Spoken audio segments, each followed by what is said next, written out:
నాకు ఫోన్లు చేసి నన్ను తిడుతున్నారు, బెదిరిస్తున్నారు. అరే నా కొడక, బొడ్డు కొవ్వు కలిసింది, పంది కొవ్వు కలిసింది, బాత్రూమ్ కెమికల్స్ కలిసింది, ఎందుకు చెప్పారు నువ్వు ఇదే కాదు ఇంకా పలానా కలిసిందని కూడా చెప్పాలి అంట. నేను అది నా నోటితో అనలేను, ఎందుకంటే అది అన్యాయం అయితే. కానీ అది కూడా కలిసిందని చెప్పాలంట. నేను ఎవరు సార్ కాల్ చేసింది? అది ఎవరైంది? ఆ నెంబర్ కూడా నేను లోకేష్ గారికి పంపాను.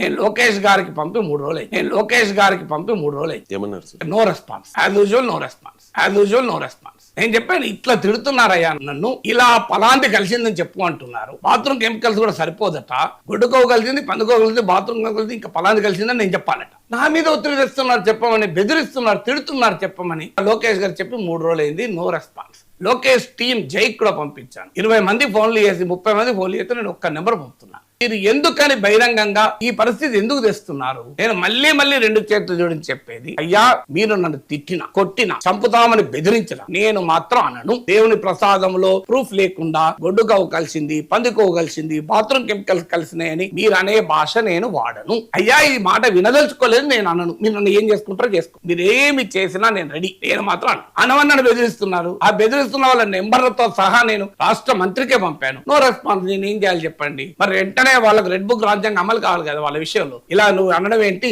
అలా నోడికి ఎందుకు ఫోన్ చేశావని అంటే ఓపెన్ గా నేను నెంబర్లతో సహా పంపుతున్నా కదా. No secrecy.